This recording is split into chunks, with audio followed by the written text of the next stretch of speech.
Sadhu, sadhu, sadhu. Namo tassa bhagavato arahato samma sambuddhassa. Namo tassa bhagavato arahato samma sambuddhassa. Namo tassa bhagavato arahato samma sambuddhassa.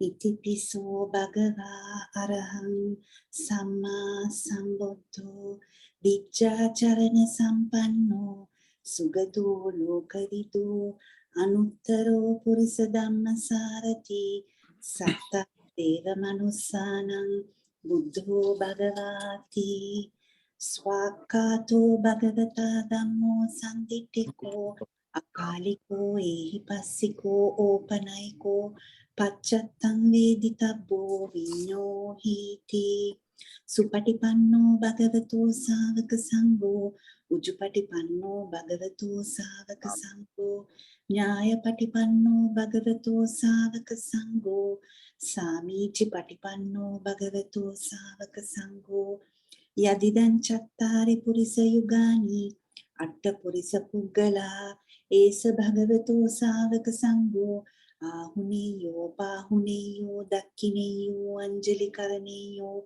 Anuttaram Punyakettam, Lokasati. Sadhu, sadhu, sadhu.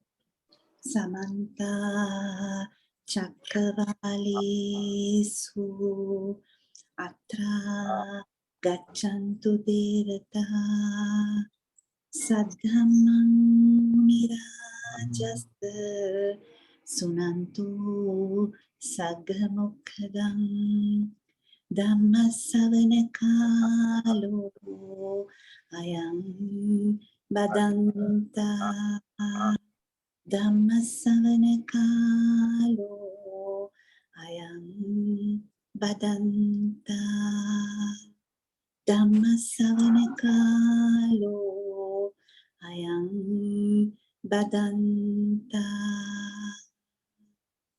Sadhu, sadhu, sadhu. තෙරුවන් සරණයි උපුල් මහත්මයා අවසරයි ඔබතුමාට. තෙරුවන් සරණයි සියලු දෙනාටම. අද අපේ ධර්ම සාකච්ඡාව අපි මාතෘකා කරගෙන තිබුණේ චාමනී අම්මාට මතක හැටියට අපි මේ බ්‍රහ්මජාල සූත්‍රය ඇසුරු කොටගෙන තථාගතයන් වහන්සේ යම් වචනයක් කියනවා සියල්ලම ස්පර්ශපත්තෙන් කියලා උන්වහන්සේ විග්‍රහ කරනවා. සියල්ල ස්පර්ශපත්තෙන්. තදපි පස්සපච්ච. මේක ඒක කෙටි වචන තුනක් වුණාට මම හිතනවා ඒක තරම් ගැඹුරු වචනයක් වෙන ලෝකේ කිසිවක් නැති තරම්ම ගැඹුරුයි. ඒ උන්වහන්සේ ඒ මත කළ දීපු ඒ වාක්‍ය අලලලා මොකද්ද මේ තදපි පස්සපච්චය කියලා බුදුහාමුදුරුවෝ කිව්වේ කියලා අපි යම් විග්‍රහයක් කරන්න මම අද හිතාගෙන හිටියත් මම යම් ෂෙඩියුල් එකක ඉන්න නිසා මට පැයකමාරකට පැයකට වගේ අද සීමා කරනවා අපේ සාකච්ඡාව. නමුත් මම මේකේ මාතෘකාව අද මූල ආරම්භය අරගෙන අපි බ්‍රහ්මජාල සූත්‍රය කියන සූත්‍රය අපි ඒක පිටු මම හිතන්නේ විශාල පිටු ප්‍රමාණයක් තියෙන සූත්‍රයක්. බ්‍රහ්මජාල සූත්‍රය ගත්තොත් පිටු 20කට 30කට විතර විශාල සූත්‍රයක් දීඝනිකායේ තියෙන. ඉතින් ඒක අපි වෙනම කතා කරමු. නමුත් මට මේ සරතయ్య අද මගෙන් ඉල්ලීමක් කරා විශේෂයෙන්ම මේ අමිල කල්යාණී එතකොට මේ മന്ത്രി පෙරේරා කියලා තව දැනතියක් අපිට සහභාගී වෙලා ඉන්නවා. ඒ අයටත් ආරම්භයක් හැටියට අපි මේ විනිවිද සාකච්ඡා මාලාව දැන් වසරේකමාරකට අධික කාලයක් අපි කරගෙන යනවා. ඇත්ත වශයෙන්ම මේක ධර්ම සාකච්ඡා වැඩසටහනක් වුණාට අපි මේ මුළු සාකච්ඡා වැඩසටහනේදීම අපි මුල් තැන දීපු යම් ප්‍රධාන කරුණක් තිබෙනවා. ඒක තමයි අප තථාගතයන් වහන්සේ මේ ලෝට හෙළි කළා වූ මේ සමුප්පාද ධර්මය මූලික කොටගෙන තමයි අපි සෑම කරුණක්ම කතා කරන්නේ. යෝ පටිච්ච සමුප්පාදං පස්සති යෝ ධම්මං පස්සති කියන න්‍යාය තුල ඉඳගෙන තමයි අපි හැම වෙලාවෙම කතා කරේ. චාමිනිය මට මතක හිටියට. ඒතර අපි යම් සූත්‍රයක් අරගෙන කතා කළාද ඒ සූත්‍රය අපි අවසානයේ මේ පටිච්චසමුප්පාද ධර්ම න්‍යාය තුලින් අපි ගලපුවා. අපිට තථාගතයන් වහන්සේගේ ඒ සෑම සූත්‍රයක්ම උන්වහන්සේ කියලා තියෙනවා කවුරු කෙසේ කිව්වත් කොතනක ලියලා තිබුණත් පිටක සම්පදාය මෙන්න මේ විදිහට මොකක්ද ඒ සූත්‍රය මට මතක යම් සූත්‍රයක විග්‍රහ කරනවා. ඒ පටිච්ච සමුප්පාදය පෙළ දහම නැත්නම් පටිච්ච සමුප්පාදය දහම් වලින් ගලපලා විනයට බහා බලා පිළිගන්න කියලා. කවුරු කෙසේ කිව්වත් ඉතින් ඒක නිසා මෙතන ඉන්න සියලු දෙනාත් ඒ ධර්ම න්‍යාය තුල ඉඳගෙන තමයි මේ ධහම දැකිය යුත්තේ. මේ කතා කරන පුද්ගලයා කියන දේ නෙමෙයි. මේ තථාගත ධහම යනු මේ පටිච්චසමුප්පාදය ධර්ම තුලින් ඉස්මතු වෙන්නා වූ මහා ගැඹුරු කාරණා. මේ ලෝකෙ හිටපු දෙවි බඹුන් මරුන් සහිත මේ සමස්ත 31 තලයේ සිටිනා වූ ලෝක සත්ත්ව ප්‍රජාවේ දේශනා කරපු එකම ධර්ම න්‍යාය මේ පටිච්චසමුප්පාදය. එතකොට ඔය දිව්‍ය ලෝකවල දේශනා වෙලා තියෙන්නේ පටිච්චසමුප්පාදයමයි. ඒක තමයි ඔය අභිධර්මයේ හැටියට අද අපිට සමාජගත කරන්නේ. නමුත් ඒක දේශනා කරපු ආකාරය පිළිබඳ ඒ ඝන කයකින් නැති මනෝමය කයකින් ජීවත් වන සත්වයාට දේශනා කරපු ක්‍රියාවලිය එක අපි මේ ඝන කයකින් හෙබි මේ ඝන කෑම බීම ආහාර අනුභව කරන්නා වූ පෞල් රකින්නා වූ රැකියාවල් වල නිරත වෙන්නා වූ මේ කාම ලෝකයක් වන මේ පෘථිවි තලයේ ජීවත් වන සත්වයන් දේශනා කරපු ධර්මات අතර යම් වෙනසක් තියෙනවා. ඒක නිසා අපි අපේ මුළු සාකච්ඡා මාලාවම අපි ફોકસ කරේ එහෙම නැත්නම් මේ ගොනු කරේ උතුම් සූත්‍ර පිටකයේත් ඒ සූත්‍ර පිටකයේ දේශනා කරපු සෑම සූත්‍රයක්ම අපි පටිච්ච සමුප්පාද ධර්මයට ගලපමින් තමයි සාකච්ඡා කරන්නේ. එතකොට මම නිකන් බේසික් සරල හඳුන්වීමක් කරොත් විශේෂ නාමිල ඔය අලුතින් අද සම්බන්ධ වුණු කෙනෙක් කියලාට තථාගතයන් වහන්සේගේ පළවෙනි ආර්ය ශ්‍රාවකයා මේ ලෝකෙට බිහි වෙනවා එදා පළවෙනි ධම්සක් පැවතුම් සූත්‍රය උන්වහන්සේ දේශනා කරන වෙලාව. ඒක තමයි උන්වහන්සේ අපිට හෙළිදරව් කළා වූ මැදුම් පිළිවෙත තුලින් මැදුම් පිළිවෙත යනු පටිච්ච සමුප්පාදයයි. මේ මැදුම් පිළිවෙත තුලින් මේ ධම පහදා දෙනකොට එතන හිටපු එක පුද්ගලයෙකු මේක අවබෝධ කර ගන්නවා. ඒ පුද්ගලයාගේ නම කොණ්ඩඤ්ඤ. ඔව් බමුණෙක්. ඔව් ගී නික්මලා වන වැඩිලා මේ ධම හොයපු පුද්ගලෙක්. හැබැයි ඌට ධම හම්බුන්නේ නැහැ. ඔව් කොණ්ඩඤ්ඤ කියන මේ බමුණා තේරෙනවා එකම එක න්‍යායක් මේ පටිච්චසමුප්පාද ආද ධර්ම න්‍යාය තුලින් උන්වහන්සේ ධර්මයේ දේශනා කරනවා. ඒතර උන්වහන්සේ එතනදී පැහැදිලි කරලා කීවා මම නුඹලාට ඉල්ලීමක් කරනවා. නුඹලා ඔය දැනට ග්‍රහණය කරගෙන සිටිනා වූ කාමසුකල්ලිකාන යෝගයේද අත්තිකිලමතාන යෝගයේද බැහැර කරන්න. එය හරිම ග්‍රාමීයයි. පුදුන් පෘථග්ජනයන් විසින් පරිශීලනය කරන්නක් ඒ වගේම උන්වහන්සේ කිව්වා මේක අනර්ථයේ පිණිස පවතින කිසි වෙලාවක නුඹලාගේ ජීවිතයේ අර්ථයක් පිණිස පවතින එකක් නෙමෙයි. මේක අනර්ථයේ පිණිස පවතින අනර්ථයේ පිණිසයි පවතින්නේ. අනර්ථ සංහිතෝ. ඒක නිසා මම නුඹලාට මැදුම් පිළිවෙතින් යමක් පහදා දෙනවා. අන්නේ මැදුම් පිළිවෙතින් යනු තථාගතයන් වහන්සේ මෙන්න මේ ඇතිකල්ලි මේ වේ කියන ධර්ම න්‍යායනොත් ඉමස්මින් සති ඉදං හෝති මේ නැති කල්ලි මේ නොවේ කියන ධර්ම න්‍යාය. එහෙම නැත්නම් මේ නැති කල්ලි මේ නොවේ.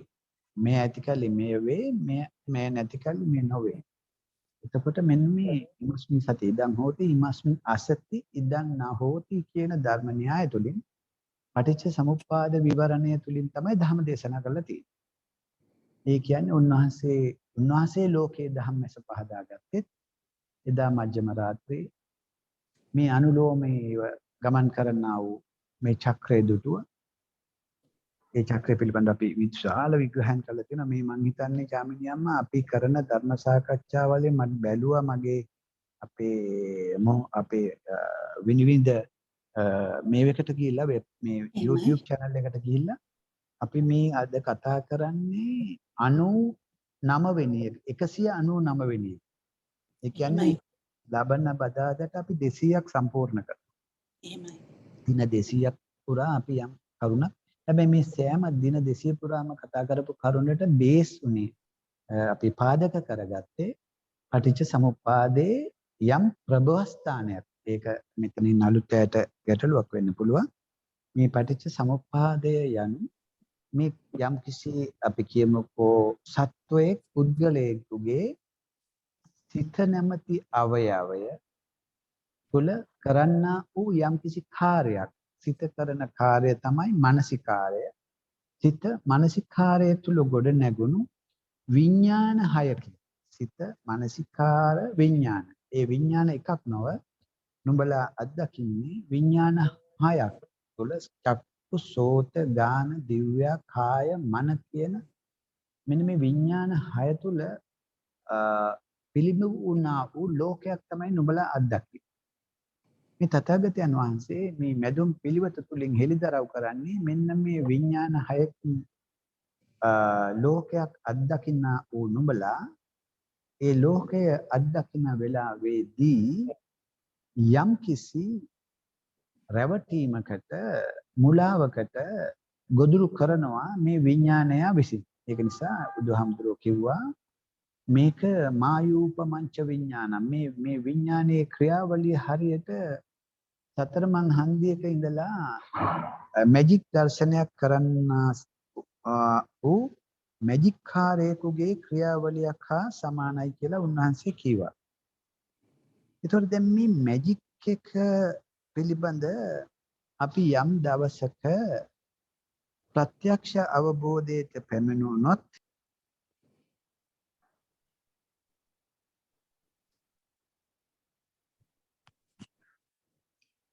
මුල් මාර්තයට කෝල් එකක් ගන්න. එතකොට එතකොට මෙන්න මේ රැවටීම්කාර ස්වභාවය නුඹලාට යම් දවසක අවබෝධ වුණොත් ඒ රැවටීමෙන් මිදීමම ප්‍රමාණවත් වෙනවා නුඹලාගේ මේ සංසාර චක්‍රය බිඳින්න සංසාරයෙන් ගොඩ වෙන්න. හොඳට මතක තියාගන්න. එතකොට මෙහෙනම් මේ સિદ્ધාන්තය මේ බාහිර ලෝකයේ තිබෙන સિદ્ધාන්තයක් නොවේ.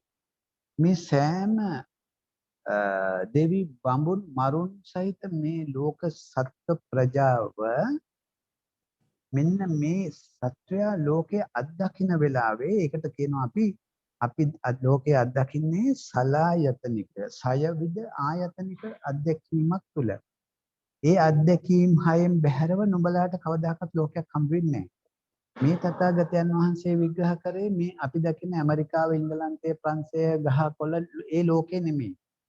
මේ ලෝකය කියලා බුදුහාමුදුරු කිව්වේ බඹයක් පමණ වූ මේ සවිඥානික කය තුළ සත්වයා ලබන අත්දැකීම් ලෝකය. මෙන්න මේ අත්දැකීම් ලෝකය අපිට පිළිබිඹු කරේ මෙන්න මේ කියනා වූ විඥාන හය. මෙන්න මේ විඥාන හයෙන් පිළිබිඹු කරපු මේ ලෝකයේ අපි ඒක තථාගතයන් වහන්සේ කිව්වේ මේක හරියට මැජික් එකක් හා සමානයි. මැජික් කාර්යයක් කරන මැජික් එකක් හා සමානයි. ඒතරම් සියුම් මැජික් එකක්ද කියනවා නම් සාමාන්‍ය මැජික් කාර්යයක් කරන මැජික් එකක් පිටිපස්සට ගියොත් අපිට පේනවා මිනිහා කරන හොර වැඩේ. හැබැයි මේ මැජික් කාර්යය හතරමං හන්දියක ඉඳන් කරන මැජික් කාර්යයක් වගේ කොයි view එකෙන් කොයි angle එකකින් බැලුවත් මෝ හවුෙන්නේ නැහැ. එච්චරටම මා සූක්ෂම කපටි මැජික් කාර්යයක් මේ. එන්නේ මැජික් කාර්යයේ මැජික් එකට රැවටීම තුළ තමයි මේ කතා කරන මම ඇතුළු නුඹලා සියලු දෙනා මේ අනන්ත සංසාරය පුරාම බල්ලෝ බලල්ලෝ තිරිසන්නෝ මිනිස්සුયો දෙවියෝ පෙරේතෝ වැඩිම කාලයක් සතර අපාය දුක් විඳින්මින් මේ ගමන යන්නේ. හැබැයි අපිට ඒක තේරෙන්නේ නැහැ. මොකද ඒ සාංශාරික ගමනේදී තියෙන ලොකුම ගැටලුව තමයි දැන් නුඹ මිනිස්සෙක් වෙලා මේ මොහොතේ නුඹලා ඒ අදාළ ඒ ලෝකේ යම් කිසි විඳීමක් විඳලා ඇස කන නාසය දිව ශරීරය කියන මන කියන ඉන්ද්‍රයන් පිනවමින් නුඹලා ජීවත් වෙනවා. එතකොට බල්ලෙක් වුණොත් ඒ බල්ලාගේ ආත්මයේදී බලුවාත්මේ ඒ ආපාරයෙන් තියෙන මොන හරි පාන් කාලා හරි ජරාවක් කාලා හරි වමනේ දාලා බීලා හරි එයත් ඒක සතුටෙන් ජීවත් වෙනවා. පණුවෙක් නම් ඒ පණුව කබර යන ඒ විදියයි මෙන්න මේ වැනි ආකාරයට මෙන්න මේ ලෝක සත්වයා විවිධ ආත්මවල ඒගොල්ලන්ගේ ආත්මයට සාපේක්ෂව සතුටෙන් ජීවත් වෙනවා. එන්න ඒක නිසා මේක කාටවත් මේකේ තියෙන යම් කටුක බවක් තේරුනේ නැහැ. නුඹලාටත් මේ මොහොතේ ඒක තේරිලා නැහැ. මේ බණ අහන්න ආවට එහෙම තේරිලා නැහැ. ඇයි? ඒ ආත්මවලදී ඒ සත්වයා විඳින සලායතනික අධ්‍යක්ෂින් තුළ ඒගොල්ලෝ සතුටක් ලබනවා. දැන් නුඹලා ඒක විදිහට සතුටක්. පණුවා ඒ අසුචි වලේ ඉන්න පණුවා ඒක තුළ සතුටක් ලබනවා. මේ කිසිදු සතුටුනේකට තේරුනේ නැහැ මේ ආත්ම ගමනක් ආවා කියලා. අපි දැනගෙන හිටියෙත් නැහැ. හැබැයි මේ තථාගතයන් වහන්සේට ඕන වුණා මේ සත්වයාව කොහොමද මම මේ ජාති දුකෙන් මුදවා ගන්න. ජාතියක් යම් තැනක හටගත්තොත් ජරාපි දුක්ඛ මරණම්පි දුක්ඛ ශෝක පරිදේව මේ කියන සියලු දුක් වලට යටත් වෙනවා. ඒ ජාතියක හටගත්තොත් මෙන්න මේ ජාති දුකෙන් මුදවා ගන්නේ කොහොමද කියන ඒකායන මේ අධිචන තමයි මගේ තථාගතයන් වහන්සේ තුළ ගිහි කාලේ ඉඳලම ගිහිගේ හිටපු කාලේ ඉඳලම ඇති වුණේ. ඒකේ අවසාන ප්‍රතිඵලය තමයි උන්වහන්සේ හොයාගත්තා වූ මේ පටිච්ච සමුප්පාද. මේක එහෙම නුඹලා මේ කතා කරන වචන වලින් වත් දවසකින් එහෙම ක්ෂණයකින් පහද ගන්න පුළුවන් එකක් නෙවෙයි. හැබැයි උන්වහන්සේට සහම්පති බ්‍රහ්මයා ඇවිල්ලා ඉල්ලා හිටපු නිසා මේක දේශනා කරන්න කියලා උන්වහන්සේ දේශනා කළා. නැත්නම් උන්වහන්සේට කොපමණ මේක සියුම් ඇද්ද කියනවා නම් උන්වහන්සේ තීන්දුව කරා මේක කියන්නේ නැහැ කියලා. මොකද උන්වහන්සේ වෙහෙසටපත් වෙනවා විතරයි කියලා. ඒ වගේම මෙතන ඉන්න පිරිසටත් මට කියන්න තියෙන්නේ කවුරුහරි හිතනවා නම් මේක හරි පහසුයි කියලා ඒක ලොකු වරදක් නුඹලා දකින මේ එහෙම ලේසි නෑ මේක. මේක අති සියුම් සහ අති දුර්ලභ කතන්දරයක් තමයි නුඹලා මේ මොහොතේ මේ අත්විඳින්නේ.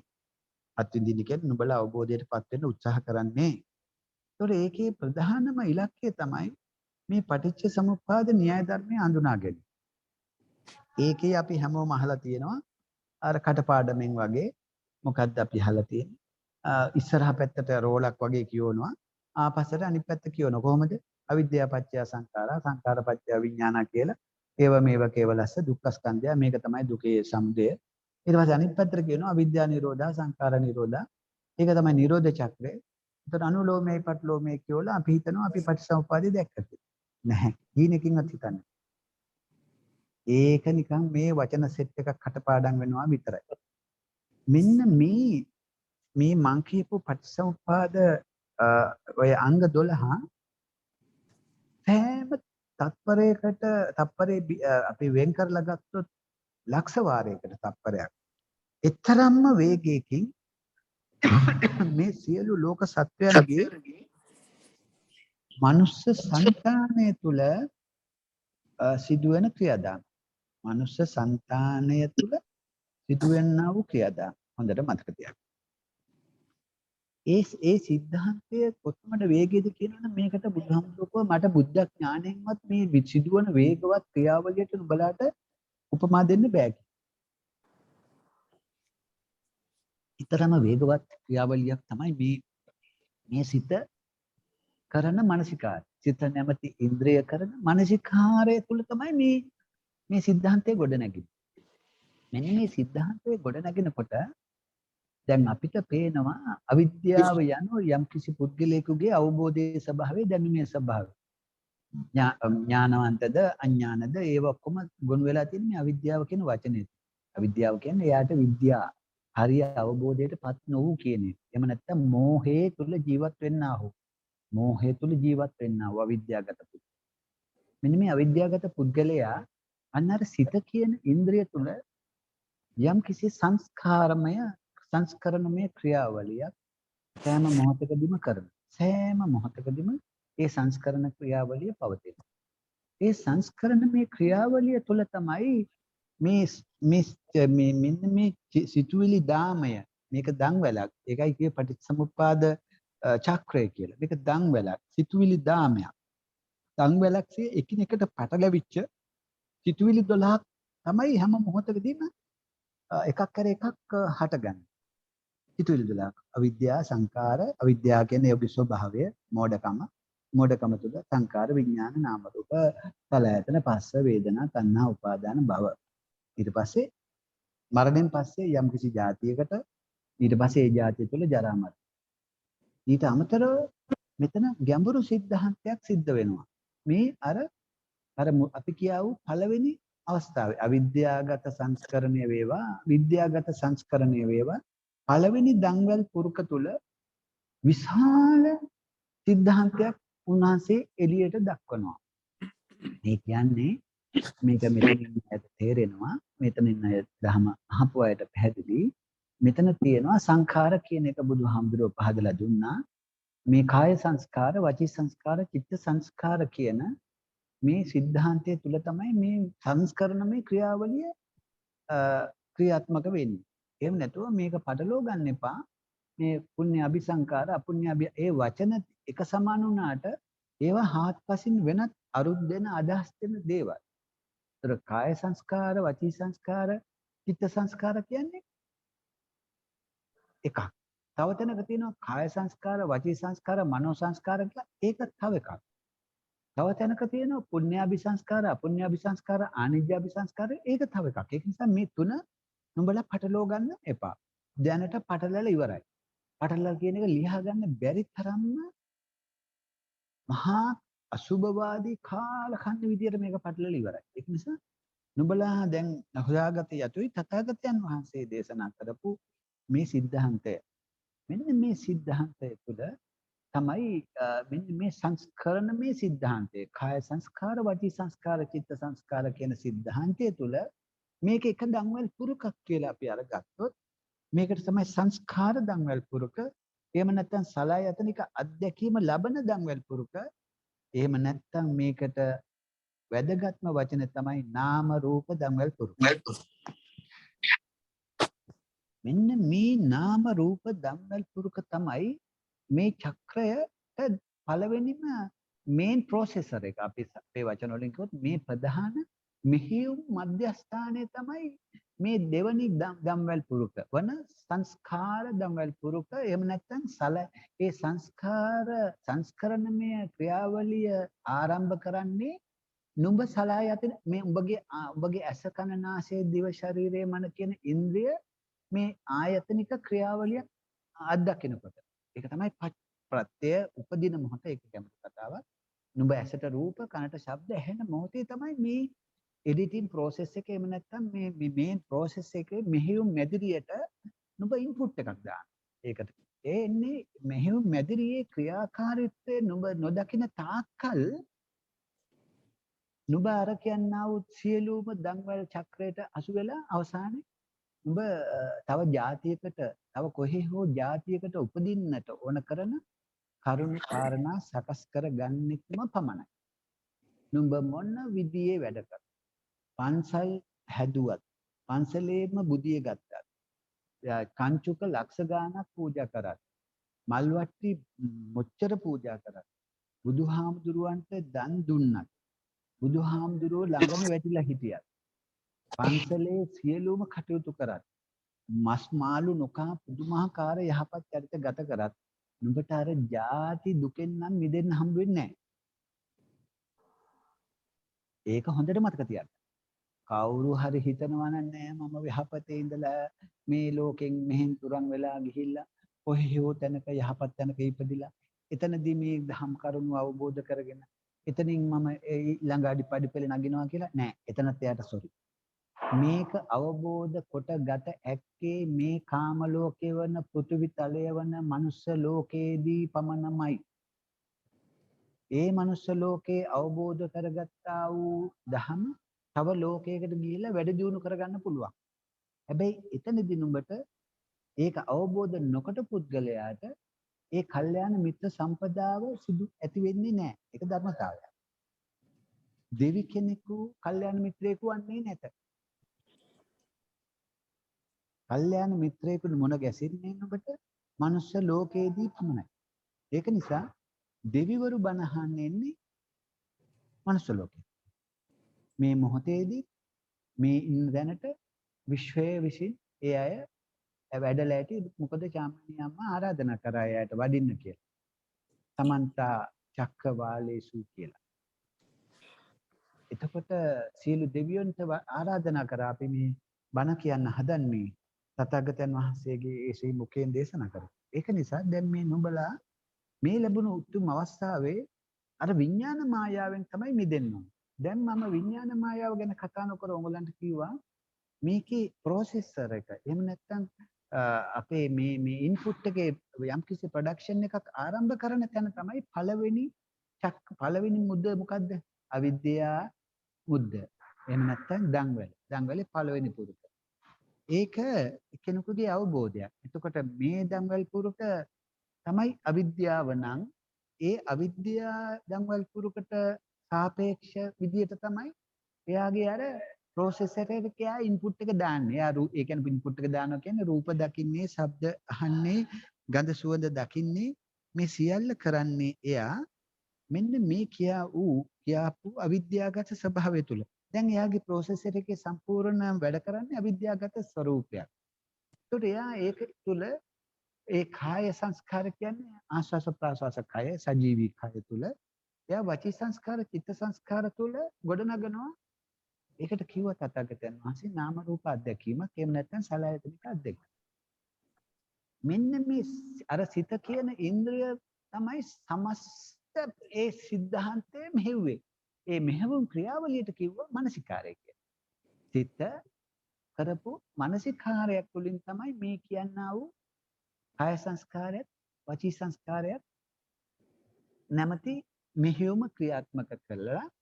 එතනින් සකස් කරලා දුන්නා නුඹලාට නාම රූප ලෝකයක්. ඒ නාම රූප ලෝකය තමයි කැඩපතේ පිළිබිඹු වුණා වගේ පිළිබිඹු උනේ අර විඥානේ. එතකොට දැන් නුඹලාට මම කිව්වා මේ විඥාන මායාකාරය අපිට අපිව රැවටුවා ලෝකයක් පිළිබිඹු කරලා.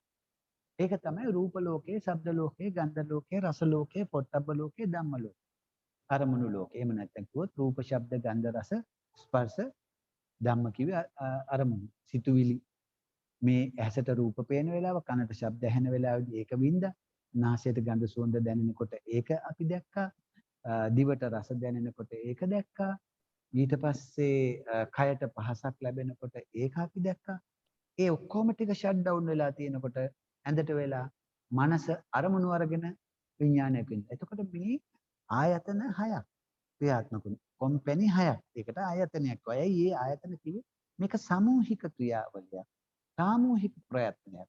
ඒකයි කිව්වේ එඩිටින්. ඒ කියන්නේ එඩිට් කරනවා කියලා කියන්නේ ෆිල්ම් එකක්.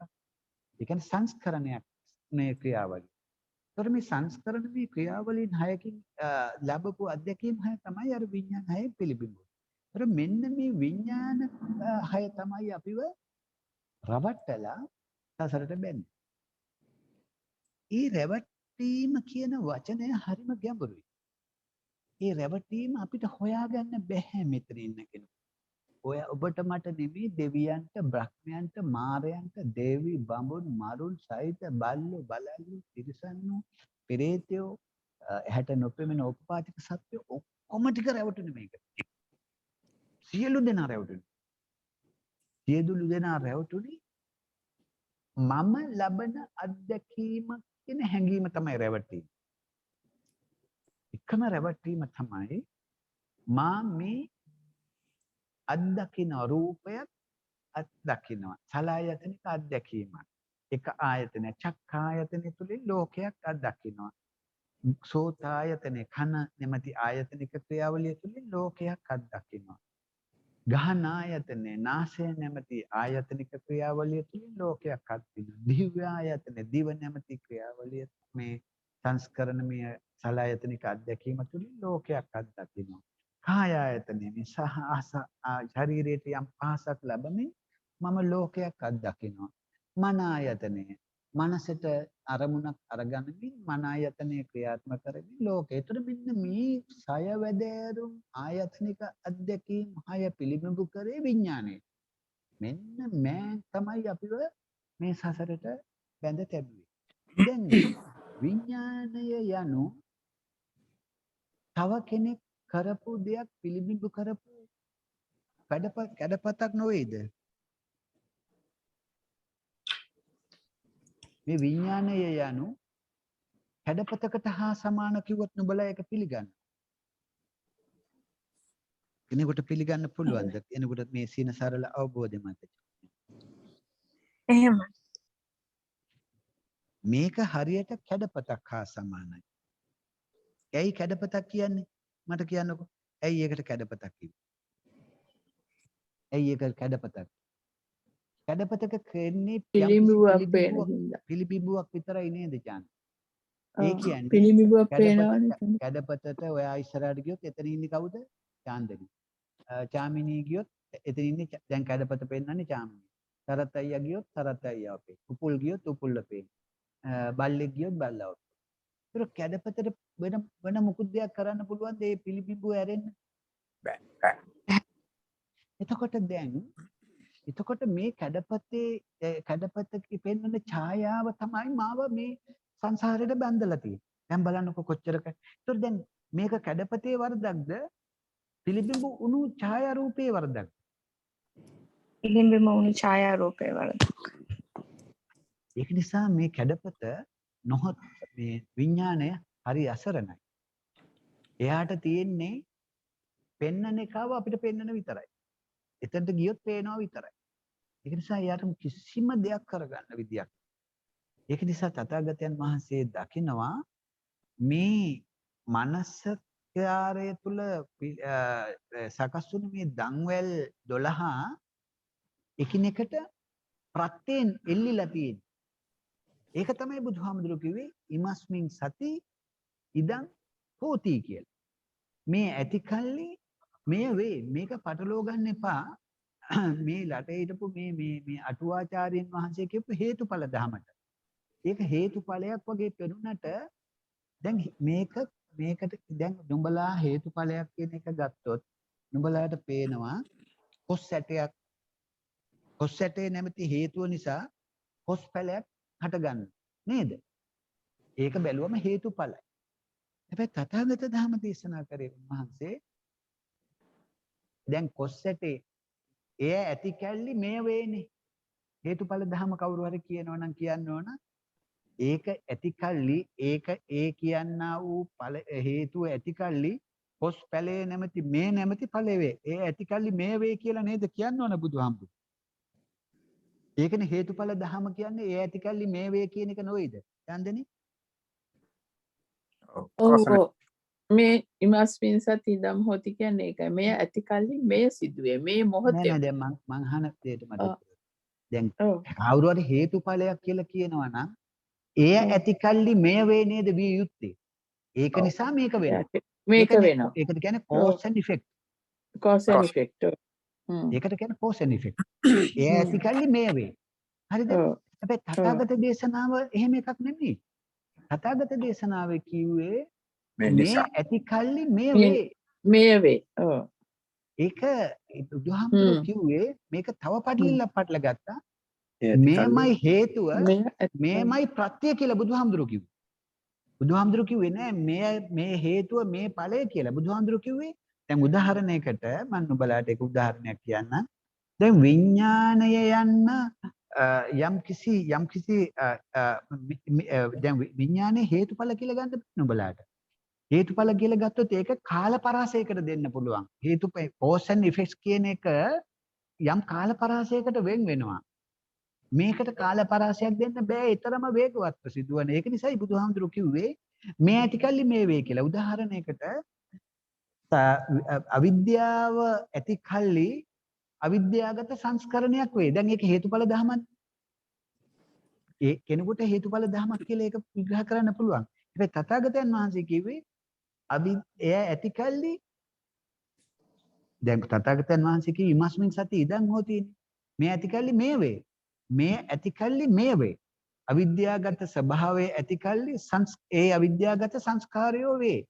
අවිද්‍යාගත සංස්කාරයෝ ඇතිකල්ලි අවිද්‍යාගත දැන් අවිද්‍යාගත විඥාන ස්වභාවයක් නෙමෙයිද දන්වල එකිනෙකට පැටලවිලා ඉදිරියට යන්නේ. නැද්ද? ඔව්ද? ඔව් ඔව්. ඒ දන්වලේ තුරුක් 10ක් 12ම ක්‍රියාත්මක කරනවා. එකක් ක්‍රියාත්මක වෙන්නේ ඉස්සරහා. මම ඒක පහදලා දෙන්නම්. මොකද අපිට මේ දැන් නුඹ මේ පටිච්චසමුප්පාද චක්‍රය දැක්ක කියලා නුඹ දැන් මේ මොහොතේ මැරෙනවද? මැරිලා නුඹ ආයි ගිහලා ඉපදෙනවද? නෑනේ. නුඹ ඉපදුනේ කවදද? මේ කට්ටිය ඉපදලා සමහර අවුරුදු 50කට ඉස්සෙල්ලා සමහර 45කට සමහර 38කට සමහර 60කට මෙතනින් 70කට 75 ඒ ඉපදුනේ එයා. අන්න ඒක ගන්න පුළුවන් මොකද්ද? හේතුඵලයක් හැටියට. ජාතිය නැමැති මනුස්ස ජාතිය නැමැති හේතුව නිසා මරණය නැමැති ඵලය යම් දවසක සිදුවේ. අන්න cause and effect. පැහැදිලිද ඔයගලන්ට කියන්නේ? නමුත් තථාගතයන් වහන්සේ විග්‍රහ කරේ දැන් එතන ජාති ප්‍රත්‍යයෙන් ජරා මරණ වේ කියලා සිද්ධියක් වෙනවා. ඒ මරණ වේ කිව්වේ මේ මිනිස්සෙක් ඉපදිලා මැරෙන එක නෙමෙයි. ඒ මරණ වේ කියලා කිව්වේ ආයතන මෙහෙමෝතේ හටගෙන බිඳි බිඳි නැති වෙලා ගියා. එහෙම නැත්නම් ස්කන්ධ මෙහෙමෝතේ හටගෙන මෙහෙමෝතේ නැති වෙලා ගියා. ඒක නිසා තථාගතයන් වහන්සේ ජාතිය විග්‍රහ කරනකොට ස්කන්ධානම් පාතුබාහෝ ආයතනම් පටිලාභෝ ජාති කියලා ජාතියක් විග්‍රහ කරා. ඊට අමතරව ජාතියක් කියන එකට විග්‍රහ කරා මනුෂ්‍ය ජාතිය, බලු ජාතිය, දේව ජාතිය, යක්ෂ ජාතිය, පෙරේත ජාතිය, ගන්ධබ්බ ජාතිය ඒගොල්ලෝ ජාති කියලා. ඒතර මේ ජාති දෙක එකක්ද දෙකක්ද? දෙකක්. අන්න ඒ දෙක එකක් හේතුඵල හැටියට නුඹලට ගන්න ඕන. කොයිකද හේතුඵල හැටියට ගන්න පුළුවන්? ඉපදී. මනුස්ස බඩකින් එළියට ඇවිල්ලා යම් දවසක මැරිලා යන එක හේතුඵල. මේ ජාතිය නැමැති හේතුව නිසා මේ මරණය නැමැති ඵලය එයා සදාකාලික. හැබැයි නුඹට ස්කන්ධ පරයයන් ගත්තොත් ස්කන්ධ මේ මොහොතේම හටගෙන මේ මොහොතේම නිරුද්ධ වුණා. ඒකට බුදුහාමුදුරුවෝ කිව්වේ හේතුඵල කියලා. මේකට මොකද්ද කිව්වේ? මේ ඇතිකල්ලි මේ වේ. මේක හේතු ප්‍රත්‍යයෙන් මොකද්ද? අවිද්‍යාව හේතු ප්‍රත්‍ය හේතු කොටගෙන ප්‍රත්‍ය කොටගෙන නිධාන කොටගෙන මේමයි හේතුව මේමයි ප්‍රත්‍ය මේමයි නිධානය. මතකද මහානිදාන සූත්‍රය කියනවා. මේ අවිද්‍යාව නැමැති අවබෝධයේ හේතු කොටගෙන ප්‍රත්‍ය කොටගෙන නිධාන කොටගෙන මොකද්ද? සංස්කාර වේ. මේ ඇති කල්ලි මේ වේ. එතකොට දැන් මම හිතන්නේ ඒකට පරියයට ඔයගොල්ලන්ට යන්නේ නැතුව ඔයගොල්ලන්ම ගෙනිහිල්ලා පෙන්නනවා. එහෙනම් මේ සංස්කාරයන් ප්‍රත්‍ය කොටගෙන හේතු කොටගෙන සමුදය කොටගෙන කුමක්ද හටගන්නේ? විඥානය. සංඛාර පච්චයෙන් විඥානය වේ. එහෙනම් අපිව රැවට්ටුවේ මේ විඥානය නැමැති මායාකාරයා නම් නුඹ මේ මායාකාරයා යනු තනිකර පඹෙක් වගේ කියන දේ පෙන්눔 කරන නිකන් කැඩපතක් නම් නුඹ දැන් කැඩපතටද චෝදනා කළ යුත්තේ කැඩපතේ පිළිබිඹු කරපු අර සංස්කරණයේ ක්‍රියාවලියද නුඹ හොයාගත යුත්තේ කුමක්ද හොයාගත යුත්තේ? සංස්කරණ ක්‍රියාවලිය. අන්න විඥාණයට හේතු වූ විඥාණයට ප්‍රත්‍ය වූ විඥාණයට සමුදය වූ විඥානයේ සමුදය කරන්න සිද්ධාන්තයට මුල් වුණු මෑන්න තමයි හොයාගන්නේ. ඒක හොයාගන්න යනකොට තථාගතයන් වහන්සේ කියනවා මෙතන මේ එක්කෙනෙක් කරපු කතන්දරයක් නෙමෙයි. මෙතන process එකක් සිදු වුණා. යම්කිසි ක්‍රියාදාමයක් සිදු වුණා. යම්කිසි නිෂ්පාදන ක්‍රියාවලියක් සිද්ධ කරා මෙතන. ඒක නිසා ඒකට කිව්වා සංස්කරණමය ක්‍රියාවලිය. ඇස නැමැති ඉන්ද්‍රිය ඇසුරු කරගෙන සංස්කරණමය ක්‍රියාවලියක් කරා. කන නැමැති ඉන්ද්‍රිය ඇසුරු කොටගෙන සංස්කරණමය ක්‍රියාවලියක් කළා. ඒ ආකාර වශයෙන් මෙන්න මේ ආයතන 6 ඇසුරු කොටගෙන මොකද්ද මේ සංස්කරණමය ක්‍රියාවලිය සලආයතනික අධ්‍යක්ීම ලබන කරපු සංස්කරණමය ක්‍රියාවලියේ තථාගතයන් වහන්සේ දීපු නම මොකක්ද ඒකට? මොකද්ද ජාමිනියන්? මොකද්ද තථාගත විග්‍රහය? ඒ සංස්කරණමය ක්‍රියාවලිය සලආයතනික අධ්‍යක්ීම තුළ නුඹ ලෝකයේ අත්දකින්නට තථාගතයන් පටිච්ච වහන්සේ ඒකට නමක් කිව්වා. සමුප්පාද ක්‍රියාවලිය. වැරදි. වැරදි. පස්මස්කාර. සම්පූර්ණයි. වැරදි. නාම රූප ක්‍රියාවලියක් එතන සිද්ධ වුණා. එතන සිද්ධ වුණේ නාම රූප ධර්මතාවය. ඒ සංස්කරණමය ක්‍රියාවලිය තුල ගොඩ නැගුණේ සලායතනික අධ්‍යක්ීම තුල නුඹ ගොඩ නැගුවේ නාම රූප දෙකක. ඒක නිසා බුදුහාමුදුරුවෝ කිව්වා නුඹලා මේ ලෝකය දැක්කොත් දකින්නේම නාම රූපයක්. නාම රූපයක්. අස්සන්නරෝ දක්කති නාම රූපයි. නාම රූපම් නාම කියලා කිව්වේ. රූපං. ඒතර මේ පටිච්ච සමුප්පාද චක්‍රේ මේක තමයි අර එක දන්වැල් පුරුකක් ඇතුලේ සිදුවෙන්නා වූ ඉන්ටර්නල් ප්‍රොසෙස් එක නැත්තම් නාම රූප ධර්මතාවය. පැහැදිලිද ඔයගොල්ලන්ට මම කියපේ? ඒක පටිච්ච සමුප්පාද න්‍යාය ධර්මයේ තමයි තුල තමයි සිද්ධ වුනේ. ඒක ගිරවා. මම දැන් මේ ගිරා පොතකෙන් එළියට යන්න එපා දැන් ඕගොල්ලෝ බුද්ධිය. ඕගොල්ලන්ට දැන් තේරෙන්න ඕන. දැන් අර චාන්දිනී කිව්වා වගේ මේ කියන්නේ ලස්සන බුද්ධ වචනය පස්සන්නරෝ දක්ඛති නාම රූප. නුඹ දැක්කොත් දකින්නේ නාම රූපයක්. එහෙනම් ඒකේ සමස්ත ක්‍රියාවලිය කිව්වොත් ඒ processing project මේ ක්‍රියාවලිය ඒ කියන්නේ main process අපි ගත්තොත් ඒ දන්වැල් පුරුක තමයි main processor එක. අපේ කම්පියුටර් එක. එයාට යම්කිසි input එකක් දානවා ඇහැ නැමැති ඉන්ද්‍රිය. එතනදී එයා ගොඩ නගනවා ආයතනික ක්‍රියාවලිය. ඒ ආයතනික ක්‍රියාවලිය තුල තිබුණේ අන්තර්ගතයේ තමයි නාම රූප ධර්මතාවය. ඒක නිසා බුදුහාමුදුරුවෝ කිව්වා පස්සන්නරෝ දක්ඛති නාම රූපං. එහෙනම් නුඹ දැන් විඥානයේ මායාවෙන් බේරෙන්න ඕන නම් නුඹ කල යුත්තේ කුමක්ද? නාම රූපය විනිවිද දකින්න. නාම රූපය අපි විනිවිද දකින අතුරු මේ සංසාරයෙන් නම් මිදෙන්න හම්බ වෙන්නේ නැහැ. මං කිව්වා මේ මායාකාරය අපිව නියමෙට අන්දලා තියෙන අපේ වචන වලින් කිව්වා. ආයි එයා දෙවියෙක් වෙන්න පුළුවන්, බ්‍රහ්මයෙක් වෙන්න පුළුවන්, එයා ඉංජිනේරුවෙක් වෙන්න පුළුවන්, දොස්තර කෙනෙක් වෙන්න පුළුවන්. නියමෙට ඇඳගෙන ඉන්නේ. අපේ වචන වලින් කියන අපි කියන ඇඳගෙන ඉන්නේ කියලා. අන්දනවා කියලා අපි. කාටද අන්දන්නේ? ගුණාට. ගුණාට අන්දලා තියෙනවා. ගුණාට ඇඳුවේ නර මේ විඥානයේ විඥානයේ නෙමෙයි මේ ඇත්තටම ගුණාට ඇඳුවේ. විඥානය අරේ අඳපු එක පෙන්නුවා විතරයි. එයා ඇඳගත්තු එක එයා ජීන්ස් එකක් ඇඳද එයා ටොප්පියක් දැම්මද ඒක ටික අපිට පෙන්නුවා ගැඩපතේ. අන්න ඔන්න එච්චරයි. එයාට කරන්න දෙයක්. හැබැයි එයාට දැන් ඇහැ තියෙන තාක්කල් විඥානයේ යමක් පිළිබිඹු වෙනවද නැද්ද? ඇහැ මේ මෙතන කතා කරන කට්ටියගේ ඇහැ තිබෙන තාක්කල් නුඹට ඇහැට අදාළව සලආයතනික අත්දැකීමෙන් බැහැර වෙන්න පුළුවන්ද? බැහැ උපමාත්. කන, බැහැ. නාසය, දිව, ශරීරය මේ කියනා වූ මන කියන මේ ආයතන 6 අත්දැකීම් ලැබෙන එක නවත්තන්න මේ ලෝකෙකටත් බෑ. කරන්න පුළුවන් එක දේ මොකද්ද? ඒ අත්දැකීමේ ලැබීම තුළ අභ්‍යන්තරයේ තිබුණු රැවටිලිකාර ස්වභාවය හොයාගෙන රැවටෙන්නේ නැතුව ඉන්න එක විතරයි. දැන් තථාගත බුදුවරු මේ සම්මා සම්බුදුවරු රාතුන් වහන්සේලා සංසාරයෙන් එගොඩ වුණා. ඒ එගොඩ වෙන කාලේ ඒ කය බින්දින අතුරු මේ සලආයතනික අත්දැකීම් ලැබුවේ නැද්ද ඒ ඇත්තෝ? ලැබුවා. උන්වහන්සේ අඳුනගත්තේ නැද්ද? රාහුල තමයි දුවගෙන ඉන්නේ. යසෝදරා තමයි මේ එවලා තියෙන්නේ. මේ මගේ තාත්තා, මගේ අම්මා, මේ මගේ සුළුමව, මේ චන්න, මේ කිඹුල්වත්පුරය, මේ රජගහ නුවර, මේ මං ශ්‍රී ලංකාවේ පිට්ටනිය, ඒව ඒ අධ්‍යක්ෂින් දැක්කේ නැද්ද උන්වහන්සේ? උන්වහන්සේ රොබෝ කෙනෙක්ද? දැක්කා. එතකොට සිද්ධිය වෙනසකට සිද්ධ වුණේ. ඒතර ඒව ටික පෙන්눔 කරේ අර විඥාණයෙන් නොවේද උන්වහන්සේ? විඥානයි උන්වහන්සේ අධ්‍යක්ෂයි. දැන් වෙනස මොකද්ද තිබුණේ? කඩපත වෙනදාසේම පිළිබිඹුව ඉදිරිපත් කරා. මේ පිළිබිඹුවේ මායාකාරී ස්වභාවය අර මේ ඇත්ත අධ්‍යක්ෂලා තිබුණේ. මේ රැවට අර මායා මේ නාම රූප මායාව ගොඩනගපු විදිය පිළිබඳ ආයි විශ්වය විසින් ලස්සනට පහදලා දුන්නා.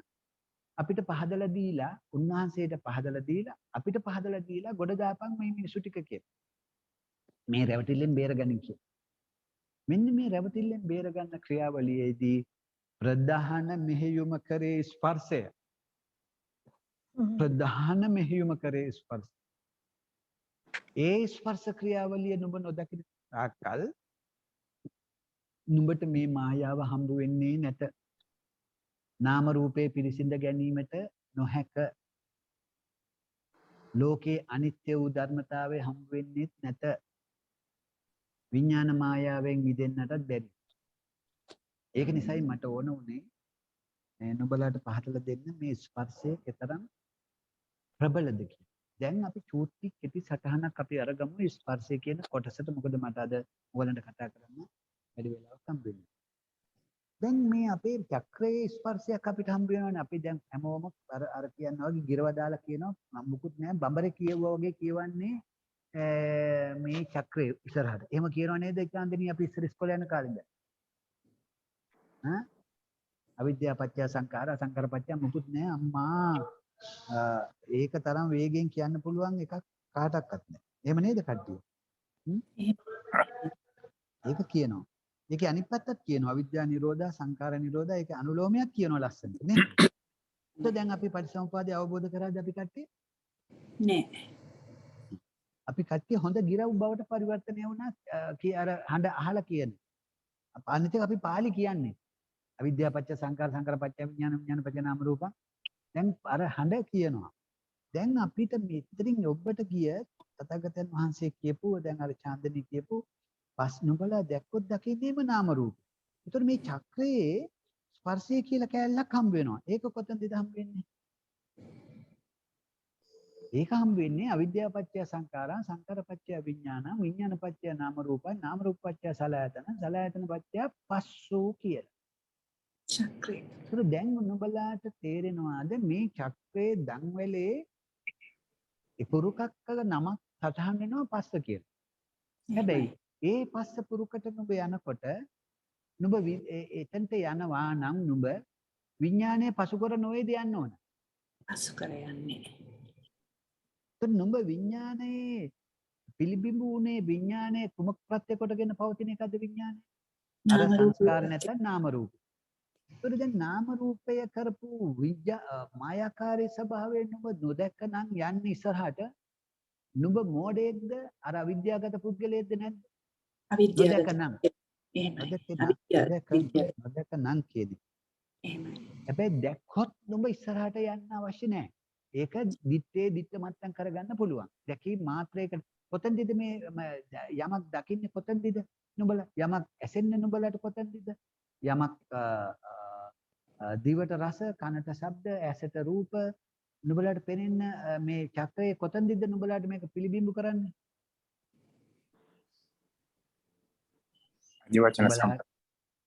නුඹලාට මේ ලෝකය පිළිබිඹු කරන්නේ චක්‍රයේ කොයි පොයින්ට් එකේදී?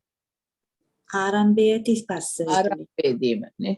අදි වචන පටික සම්පස්ස. නෑ ඒච්චර කොලක් දුර යන්න එපා. මම මෙහානේ දෙකේ පන්තියේ ප්‍රශ්නයක්.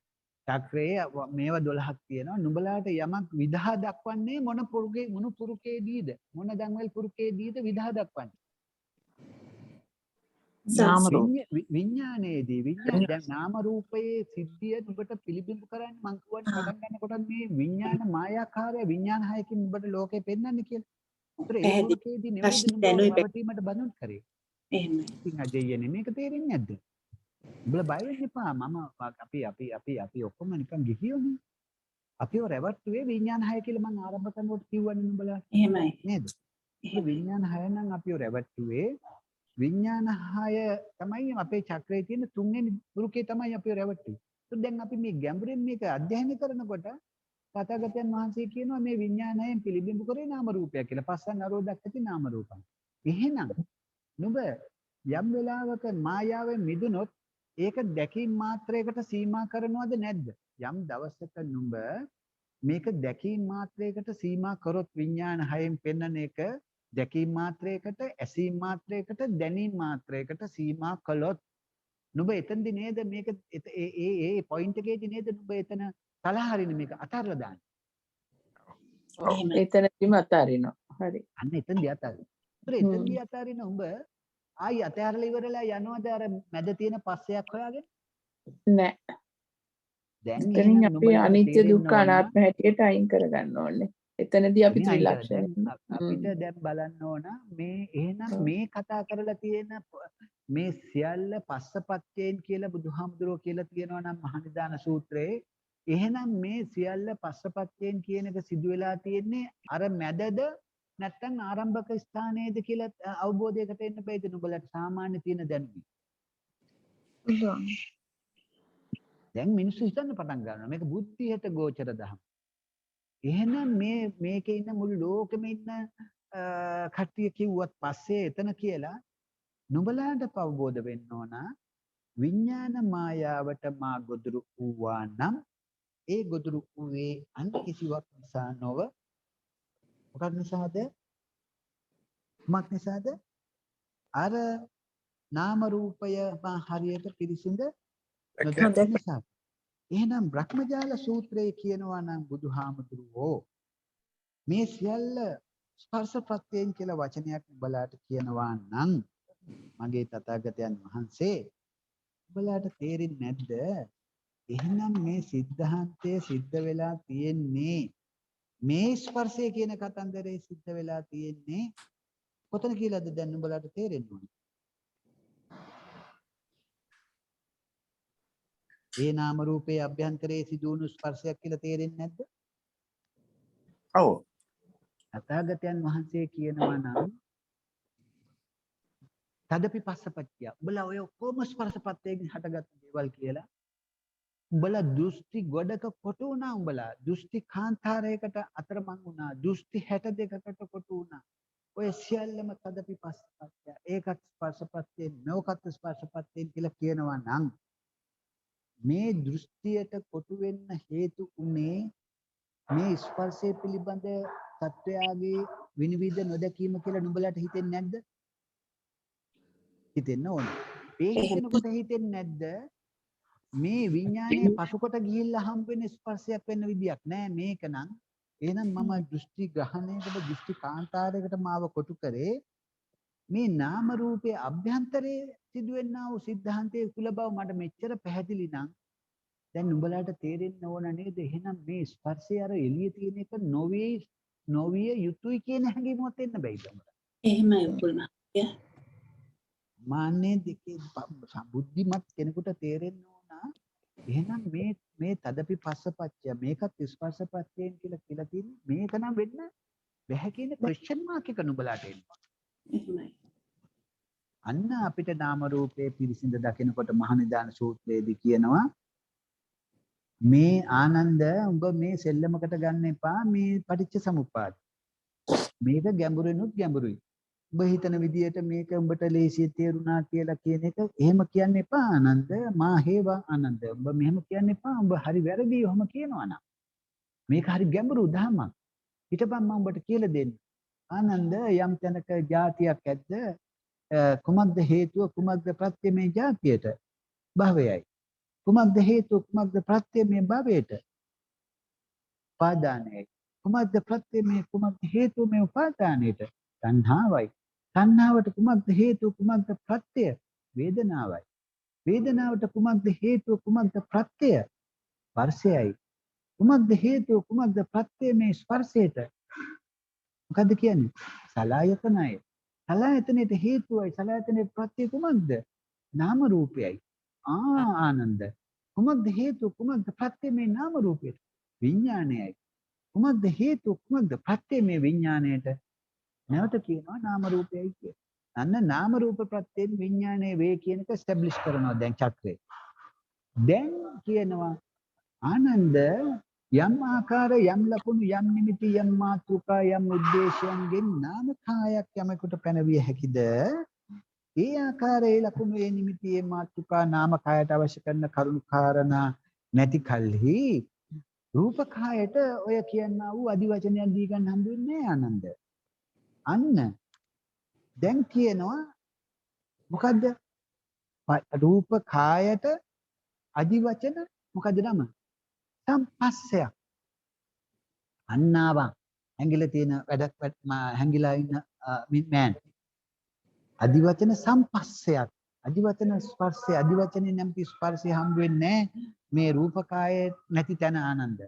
ඊට පස්සේ කියනවා ආනන්ද ඒ ආකාරයෙන් ලකුණු යම් නිමිති යම් මාතෘකා යම් උද්දේශයන්ගෙන් රූපකායක් පැන වෙනවා ගත්තොත් ප්‍රඥප්තියක් පැනවීමක් ඇතිද ඒ ආකාරයේ ලකුණු වේ නිමිති මාතෘකා ඒ උද්දේශයන් නැති කල්ලි ඒ කියන්නේ පටිඝ සම්පස්සයට අවශ්‍ය කරන කරුණු කාරණා නැතිනම් නාමකායට පටිඝ සම්පස්සයක් හම් වෙනවද? අන්න තව පස්සයක් ආවා. අන්න හම්බුණා අපිට ස්පර්ශ ක්‍රියාවලියන් දෙකක්. මේ ස්පර්ශ ක්‍රියාවලියන් දෙක හරියටම පැහැදිලි කරගෙන විනිවිද දකින්නාතා කල් නුඹලා අර කියන දෘෂ්ටි 62ට කොටු වෙන එක කොටු වෙනවාමයි කියලා බුදුහාමුදුරුවෝ කිව්වා මහා බ්‍රහ්මජාල සූත්‍රයේ. එතකොට දැන් නුඹලාට පැහැදිලිද මේ රටේ ඉන්න මේ ලෝකේ ඉන්න කවුරු කතා කරත් කමක් නැහැ. මගේ තථාගතයන් වහන්සේ කතා කරලා තියෙන ස්පර්ශය තදපි පස්සපච්චය. මේ සියල්ල ස්පර්ශපච්චයකට නයි කියලා කියන එකේ තේරුම මේ ස්පර්ශයේද අර චක්‍රයේ කරකිලා මැදට ගිය ස්පර්ශයක් විය යුතුයද? විය හැකිද?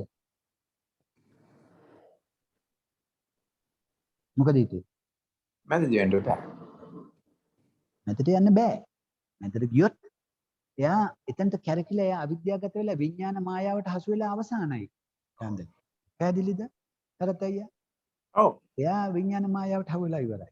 එහෙනම් මේ ස්පර්ශය විනිවිද දැකිය යුත්තේ මැදින් නෙමෙයි මේ විඥාණයට පෙර නුඹට පිළිබිඹුවට පෙර. එහෙනම් මේ පිළිබිඹුවට පෙර තියෙන එක තමයි තථාගතයන් වහන්සේ විග්‍රහ කරේ පටිඝ අදිවචන කියන සම්පස්ස දෙක තුලින් තමයි නාමයත් රූපයත් පැනවෙන්නේ. ප්‍රඥප්ති දෙකක් විදියට. නාම කාය රූපයයි කාය කිව්වේ. මනස තුල සකස් වෙන්නා වූ සමූහයක් ස්කන්ධ නාම ස්කන්ධයක් රූප ස්කන්ධයක් නාම කායක් රූප කායක් මෙන්න මේ පැනවීම දෙක පවතින තාක්කල් මේ පැනවීම දෙක විනිවිද දකින්න ඕන නම් නුඹ පටිඝ සම්පස්සයත් අජිවචන සම්පස්සයත් විනිවිද දැකියු. අන්න ඒ දෙක විනිවිද දැක්කම උඹට පේනවා මේක රවටපු විදිය. රවටපු විදිය හම් වෙන්නේ විඥාණයෙන් නෙවෙයි. රවටපු විදිය හම් වෙන්නේ නුඹට නාම රූපයේ අභ්‍යන්තරයට කිඳා බැස්සොත් පමණයි. පැහැදිලිද මං කියන එක? එහෙමයි. යුපුල් මහත්තයා. ඒක නිසා මට අද උඹලන්ට ගොඩක් වෙලා කතා කරන්න බෑ. මම මේ වෙන පොඩ්ඩක් කොළඹින් එළියේ ඉන්නේ. දැන් මට එතනට යන්න තියෙනවා. මට නම් තමයි බඩගින්නේ. මේ ඒක නිසා මේ ඔයගොල්ලන්ට යම් කරුණක් මම හිතනවා මේ ස්පර්ශය පිළිබඳ මම අද විග්‍රහ කරන්න ගියාට මට දැන් ඔයගොල්ලන්ව ගෙනල්ලා කොටු කරන්න ඕන වුණු තැනක් තිබුණා. මම විශ්වාස කරනවා මෙතන ඉන්න ඔක්කොටම තේරුණා කියලා. එහෙනම් අපි මේ විනිවිද දැකිය යුත්තේ නාම රූප අභ්‍යන්තරයේ තියෙන ස්පර්ශ ක්‍රියාව. ඒකෙන් මම ඔයගොල්ලන්ට පහදලා දෙන්නම්. මෙතන තමයි අපේ රැවටීමේ ආරම්භය. නුඹලා සසඳාර ගමනට කොටු කරපු ආරම්භය. නුඹලාව ඇත නැත කියන අන්ත දෙකට කොටු කරපු ආරම්භය. නුඹලාව විවිධ දෘෂ්ටි කාන්තාරයකට නන්නත්තර කරපු ආරම්භය මම පහදලා දෙන්නම් ලබන බදල්. මේක නුඹලාට පැහැදිලි වුණාද? මට කවුරු හරි කියන්නේ කල්යාණි පැහැදිලි වුණාද? අමිල පැහැදිලි වුණාද? අලුතෙන් ආපු කවුද මේ මන්ත්‍රී පැහැදිලි වුණාද? මගේ පරණ අය ගැන මට ගැටලුවක් නැහැ. කල්යන්ලට යමක් පැහැදිලි වුණා. තාම සිද්ධාන්තය පැහැදිලි නැතුව ඇති. නමුත් මේ කියපු concept එක තුල ගැටලු තියෙනවද ඔයගලන්ට? අමිල? පැහැදිලි උපුල් මහත්තයා. පැහැදිලි උපුල් මහත්තයා. මෙන්න මෙතන තමයි අපේ concept එකේ අපි හොයාගන්න ඕන key point එක තියෙන්නේ මෙතන.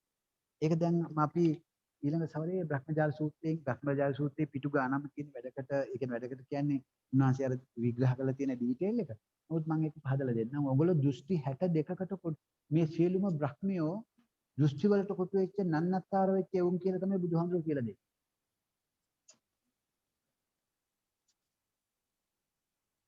ඒ බ්‍රහ්මියෝ ටික එහෙම කොටු වෙන්න හේතුව හදපි පස්සපච්චය. ස්පර්ශය පිළිබඳ තියෙන අඥාන මෝඩ ගොංකම නිසා එයා පැටළුනේ කියලා තමයි තථාගතයන් වහන්සේ විග්‍රහ කරන්නේ.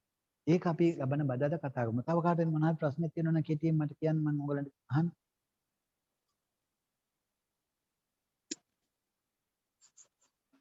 හරතయ్యා මොන හරි ගැටලු තියෙනවද? මේ අලුතෙන් ආපු අයට යම පැහැදිලි වුණාද? මන්ත්‍රීට එහෙම තේරුණාද දන්නේ නැහැ. Don't know whether she's on mute again. I don't know reason එක සරතయ్యා. එහෙම ක්ෂණික මේ පුණ්‍යම්මලාට දැන් කතා කළ යම පැටහිමින් පවතිනවා. අමිලට ක්ලියර් නේද මේ සිද්ධාන්තයේ තුලයි අපේ ගමන ආරම්භ කළ යුත්තේ කියලා. සිද්ධාන්ත කියන්නේ ගවේෂණය ආරම්භ කළ යුත්තේ මෙතන. එහෙමයි ගුරු මහත්තයා. ඒක පැහැදිලි.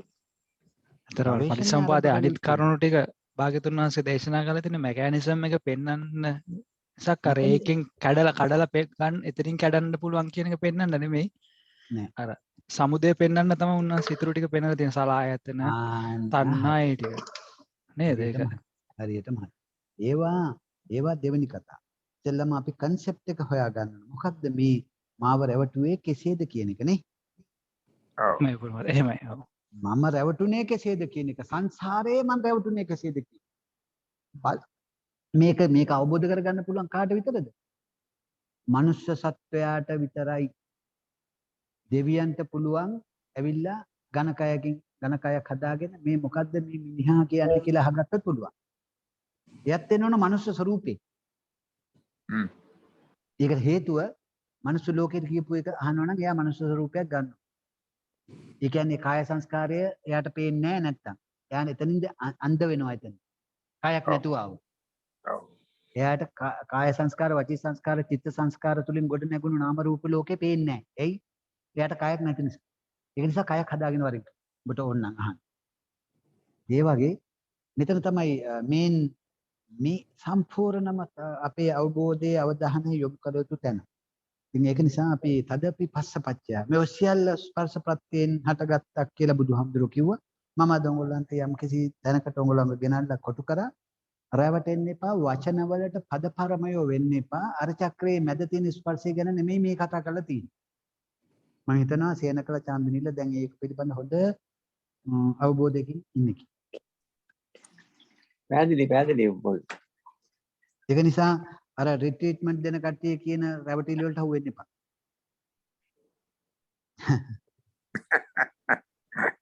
රැවටුණා ඇති දැන්. ඒක නිසා ඕන එකක් උඩින් අහගන්න ඒගොල්ලන්ගේ දරු කරන්න ඒගොල්ලන්ට සම්මුතියේ. හැබැයි පැත්තට කතා කරලා කියන්නේ උඹගේ රැවටිලි වලට මං හම්බ වෙන්නේ අහුවෙන්නේ නැහැ නෑ දැන් කියලා. ඔව්. කොහොම කරේ බොරුව කියලා කිව්වට බය නැතුව කියන්න. සම්පූර්ණ බොරුවක් කරේ කමක් නැහැ. මේ ඒක සම්මුතියේ බණිතර කටයුතු කරගෙන ඵලයක්. හැබැයි උඹ මේ ඔය ගියපුව බොරු කියන එක විතරක් බොහොම සියුම්ම පහදලා දුන්නත් හරි. උඹ මේ තථාගත ධම උඩු යටිකුරු කරන්නේ පමණයි. ඒක නිසා අපි මේ අද පැයකට මේක සීමා කරපු එක ගැන මම සමාව ඉල්ලනවා ඔයගොල්ලන්ගේ. අපි බදාදා මොකද්ද මේ තථාගතයන් වහන්සේ තදපි පස්සපච්චය යනුවෙන් විග්‍රහ කළේ කියන එක අපි ඊළඟ දවසේ කතා කරමු කියලා මම ඔයගොල්ලන්ගේ ඉල්ලයි. Okay. හරි. කාට හරි මොනවද කියනවා නම් සරත් යහන්න පුළුවන් කමක් නැහැ. ටූටි වෙලාවකට. කවුරු හරි ඉන්නවද?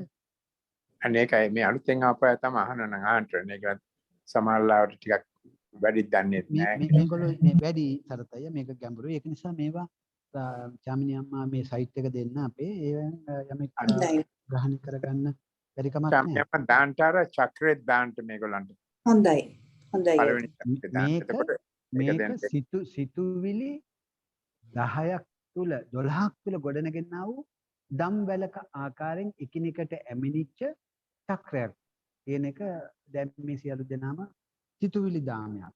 සිතුවිලි දම් වැලක්. දම් වැල කවදාකවත් වෙන් කරන්න බෑ අවසන් පුරුක ගලවන්න නැතුව. වෙන් කරන්න පුළුවන් අර පුරුකේ ඇලිලා තියෙන. ඒ නිසා අර පුරුක ගලවන්න යන්න ඕන. ඒක පුරුක ගලවන්න යනවා අරක ගලවන්න. අවසානයේ ගැලවෙන්නේ අවිද්‍යාව නැමැති පුරුක. ඒක ගැලෙව්වොත් අවිද්‍යාව නිරෝධා සංඛාර නිරෝධා අන්න චක්‍රයම ගැලවුණා. හොඳයි එහෙනම් යමිනී අම්මා. හොඳයි උපමාත්‍ය. හොඳයි එහෙනම් සියලු දෙනාටම තෙරුවන් සරණයි. තෙරුවන් සරණයි පුතේ. තෙරුවන් සරණයි. අපි වෙන වෙලාවක අපි ගැඹුරින් කතා කරමු. කල්යාණී තෙරුවන් සරණයි පුල් තෙරුවන් සරණයි. තෙරුවන් සරණයි පුල් මාත්‍යා. තෙරුවන් සරණයි. අතරසන්න හැමදාම ගොඩක් පින් ඔක්කොටම ගොඩක් පින් උපුල් මහත්තයා තෙරුවන් සරණයි. උපුල් මහත්තයා මේ හුඟක් කාර්යබහුල වෙලාවක තමයි අපිට මේ සාකච්ඡා කරන්නේ. ඉතින් අහනකොට මේක පැහැර හැරියේ නැහැ. කොහොම හරි කතා කරන්නම් කියලා කිව්වා. ඉතින් උපුල් මහත්තයා ඔබතුමාට මේ ධර්ම දානමය කුසලානිශංසය මේ භව ගමන මේ භවයෙන්ම සිඳලීමට උපනිශ්‍රය වේවා කියලා මේ දහම් මණ්ඩපයේ සෑවම වෙනුවෙන් අපි ප්‍රාර්ථනා කරනවා. තෙරුවන් සරණයි.